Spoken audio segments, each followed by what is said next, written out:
What's up, Drizzy Gang? It's your boy Drizzy here, and I'm coming to you today to talk about Ghost of Tsushima. So overall, my first impression, it definitely gave me an Assassin's Creed type vibe mixed with that Japanese samurai. But they definitely have taken from Assassin's Creed and made it 10 times better. Graphically, this game is beautiful. The amount of detail they put into the vegetation.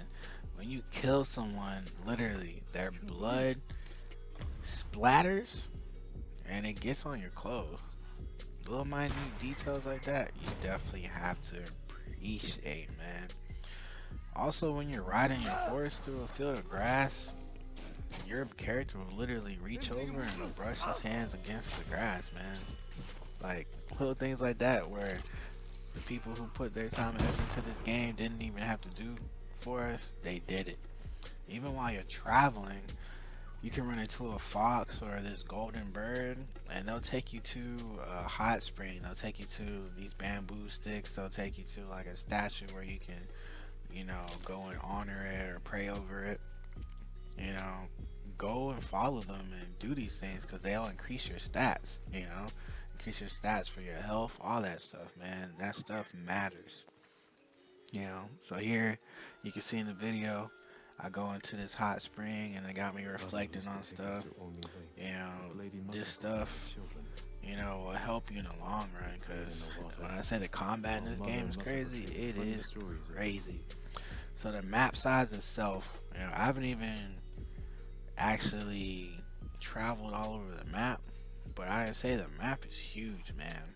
And when it comes to fast travel, it's pretty fast. It really has me excited for the PlayStation 5. I'm about to show you right now, you know, some how fast this fast travel is. So you got your loading screen, right? You're trying to read it, bam, it's done. That's crazy, right? Also, in the settings, you have this mode called Carasso mode, right? It gives the game this old grainy type Japanese type feel to it, and it's beautiful, man. I can't say enough how much I appreciate the people who put their time and effort into this game and the amount of detail they put into this game because they gave us, you know, as what us gamers want, a good game. So the combat, man. You suck his So piece of monkey dung! you don't really get into the tutorial until after you already started playing, so you kind of already get thrown into combat, kind of not really knowing, anything, and I'll go ahead and let you know what's up. There's no targeting system into this game, so you literally, wherever you're facing with your character, that's where you're swinging your sword, that's where you're blocking.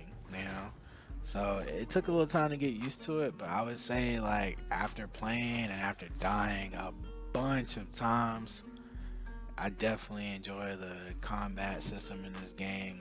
I enjoy trying to sit here and block and parry, and it took a lot of practice. It took a lot of dying. It took a whole lot of practice, and even to this day, you know, as much as I've been playing this game, I still have problems blocking. I still find myself missing that L1 button, like right at the last second, or finding myself in a situation where I'm getting hit from behind. But I can't deny it feels so good when you block it, and it feels even 10 times better once you parry. You know, especially against some of the boss fights, man. But this combat, definitely give it a 10 out of 10. Assassinations, man. They don't hold any punches, man. It's gory, slit throat, grimy type stuff, man. You got your little smoke bombs you can throw down, and bam, assassination. And then you get your little chain assassination going on. I think you can just do it up to 3 people. But moving on from that, you also have your different stances you can use when it comes to fighting against different weapons.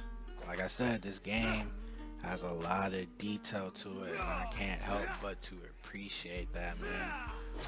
And each stance itself isn't like similar to the other one. It's a completely different stance. It's a different type of way you fight, a different type of way you swing your sword, and I truly, truly appreciate that. You also have ghost weapons. So when you go into the whole technique menu, you'll see ghost weapons. You'll see the tactics and stuff. Right now, we're looking at your invasions. The mythic techniques that you can get in exploration. That goes hand in hand with your following that fox, following that golden bird. It'll take you to those spots where you can upgrade these things right here. But your mythic techniques that you see here, you're gonna have to go on a little wild goose chase to get those, but they're definitely worth getting. So as soon as you're able to try and track those missions down, go knock out those missions, man. They'll definitely come in handy in the long run. Going back to, like I said, the ghost weapons and everything and the stances, you got different play styles. So with the stances, just talking about those within themselves, like I said earlier, they literally help you fight effectively against other types of weapons. So you have spears, you have shields, you have like really strong brute type enemies. Obviously you have other swords and katanas, right? So your stone stance helps against swords. Your water stance helps against shields. Your wind stance helps against spears, and then your moon stance helps against those brute types enemies. Going into the ghost weapons, you already know what this is, man. We're sneaking up on an enemy, slicing them throat, in and out. Nobody knows, right? That assassination type gameplay. This is your type of game style. This is the area where you really want to focus on as far as spending your skill points. And your evolving tactics. These are just your, the moves that you use, using your bow and arrow, using your senses to, see where the enemy is, all that stuff. Your assassinations, using your skill points to upgrade these to where You suck his they help swilling you piece out. of monkey dung! So the story, man, the story so far, I can't complain. It's good, man. Who You got knows? the They show up every Mongols few coming days in, and invading. pick up the food and They cart it away. kidnapped your uncle, and you, as that honorable It's not that samurai simple. that you They've are, taken hostages. you gotta If we don't protect produce the food, your it's- country. Push the Mongols out of your land and save your uncle. And the beautiful thing about this game is, you literally can play how you want. If you want to be that archer sniping from afar, you can do that. If you want to be that honorable samurai and hey, do that standoff and go face to face with the They enemy, make us bundle the hey, food and put it on the beach. do that, All of it man. from this farm? If you want The to be that farm, assassin, scavenging ain't abandoned nothing wrong homes, with it, fishing man. and hunting, That's why I just gotta to say I fill the bellies truly of the love this enemy. game. You know your mission, but What how brought you here get in there the first place? is up to you. Once the monk- How you play is up to you. Inch. Everyone's gonna have their You own, suck his swilling piece of monkey personal dung! experience. Going on to the customization, man. You even customize your swords in this game, and they have different kits for your swords, man. The charms. So these are things that you can put onto your body to increase your stats or how fast you regain health, how much damage you take. So make sure you're looking out for those, man. You can change your hats, your mask, your gear, all these things, to make sure your guy has that drip, man. You gotta look clean, when you slice somebody's throat, right? The only thing that truly matters when it comes to this game as far as customization is the gear you're wearing. Each piece of gear has stats and they actually complement certain gameplay styles. So if you're that stealthy type person, there's certain armor for you, to wear.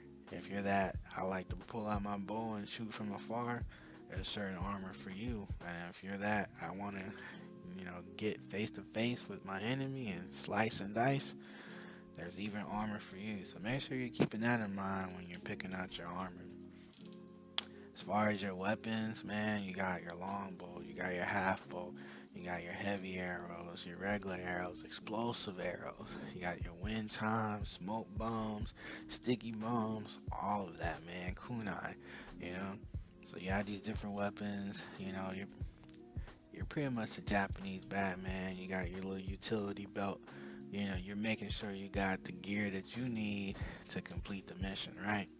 You can even customize your saddle. You can even change the song that you sing when you play with your flute, man.